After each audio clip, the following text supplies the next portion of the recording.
ನಮಸ್ಕಾರ. ಇವತ್ತಿನ ಬ್ರೇಕಿಂಗ್ ನ್ಯೂಸ್ಗೆ ಸ್ವಾಗತ ಮತ್ತು ಸುಸ್ವಾಗತ. ಇದು ನಮ್ಮ ದೇಶದ ಎಕನಾಮಿಕ್ ನ್ಯೂಸ್. ನಾನು ಡಾಕ್ಟರ್ ಭರತ್ ಚಂದ್ರ. ಎಂದಿನಂತೆ ಮೊದಲಿಗೆ ಹೆಡ್ಲೈನ್.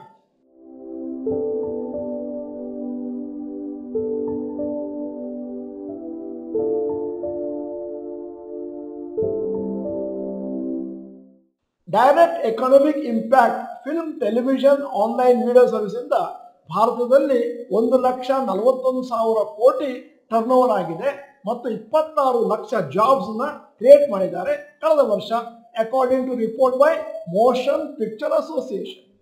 ಭಾರತದ ಗೇಮಿಂಗ್ ಮಾರ್ಕೆಟ್ 31,000 ಕೋಟಿ ತಲುಪಿತು 2023-24ರಲ್ಲಿ ಮತ್ತು ಮುಂದಿನ 5 ವರ್ಷದಲ್ಲಿ ಇನ್ನೂ 3 ಪಟ್ಟು ಆಗುವಂತ ಎಲ್ಲ ಅವಕಾಶಗಳು, ಸಾಧ್ಯತೆಗಳಿವೆ.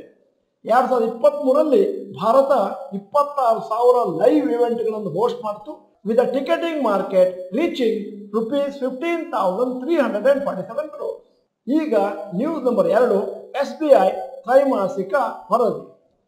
ನೆಟ್ ಪ್ರಾಫಿಟ್ ಜನವರಿ-ಮಾರ್ಚ್ 2024ರಲ್ಲಿ 22,203 ಕೋಟಿ, ಜನವರಿ-ಮಾರ್ಚ್ 2025ರಲ್ಲಿ 20,379 ಕೋಟಿ, -8.2. ನೆಟ್ NPA ಜನವರಿ-ಮಾರ್ಚ್ 2024ರಲ್ಲಿ 0.57, ಅದೇ ಕ್ವಾರ್ಟರ್ ಈ ವರ್ಷ 0.47. ಅಂದರೆ ಇದು ಒಂದು slightly weak results for the company. ಮತ್ತೆ ಸ್ಟಾಕ್ ಮಾರ್ಕೆಟ್ ಇದರ ಬಗ್ಗೆ ಸೋಮವಾರ ರಿಯಾಕ್ಷನ್ ತೋರಿಸುವಂತ ಸಾಧ್ಯತೆಗಳಿದಾವೆ. ಮತ್ತೆ SBI ಅವರು 12 ವರ್ಷದ ಹೈ ಡಿವಿಡೆಂಡ್ ಅನ್ನು ಘೋಷಣೆ ಮಾಡಿದ್ದಾರೆ. ಒಂದು ಶೇರಿಗೆ ₹15.90. ಈಗ news number 3, OYO delays IPO to 2026. ಭಾರತದ ಬಜೆಟ್ ಹೋಟೆಲ್ ಚೈನ್ ಓಯೋದವರು ಅವರ IPO ನ ಪೋಸ್ಟ್ಪೋನ್ ಮಾಡ್ತಾ ಇದ್ದಾರೆ in Indian market due to market volatility. ಅದು ಮಾರ್ಚ್ 2026ರಲ್ಲಿ ಇತ್ತು. ವ್ಯಾಲ್ಯೂಯೇಷನ್ 60,000 ಕೋಟಿ ಅಂತ ಗಣನೆಗೆ ತಗೊಂಡಿದ್ರು. ಓಯೋದವರು ಮೊದಲು IPOಗೆ ಬರಲಿಕ್ಕೆ ಟ್ರೈ ಮಾಡಿದ್ರು 2021, ಅದಾದ್ಮೇಲೆ 2023. ಆ ಸಮಯದಲ್ಲಿ ಅವರ ವ್ಯಾಲ್ಯೂಯೇಷನ್ ಅಪ್ ಟು 1 ಲಕ್ಷ ಕೋಟಿವರೆಗೂ ಇತ್ತು. ಆ ಪೇಪರ್ಗಳನ್ನು SEBIಗೆ ಫೈಲ್ ಮಾಡಿದ್ರು, ಮತ್ತೆ ಆ ಇಶ್ಯೂನ ಒಂದಷ್ಟು ಡಿಲೇ ಮಾಡಿದ್ರು.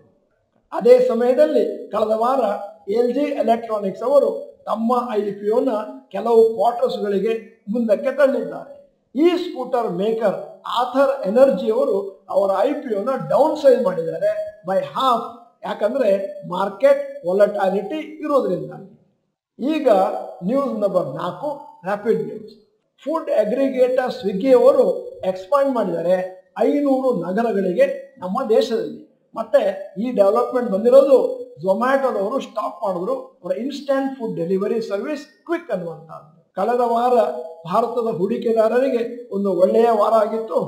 FIIs ನೆಟ್ ಬಯರ್ಸ್ ಆಗಿದ್ರು ಮಾರುಕಟ್ಟೆಯಲ್ಲಿ ವರ್ತ್ 7,681 ಕೋಟಿ ಮತ್ತು ಡೊಮೆಸ್ಟಿಕ್ ಇನ್ಸ್ಟಿಟ್ಯೂಷನ್ ಇನ್ವೆಸ್ಟರ್ಸ್ ಅವರು ಕೂಡ ನೆಟ್ ಬಯರ್ಸ್ ಆಗಿದ್ರು 9,269 ಕೋಟಿ.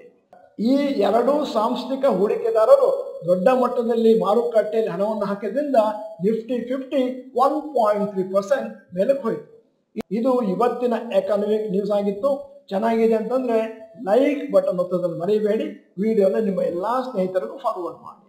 ನಮಸ್ಕಾರ.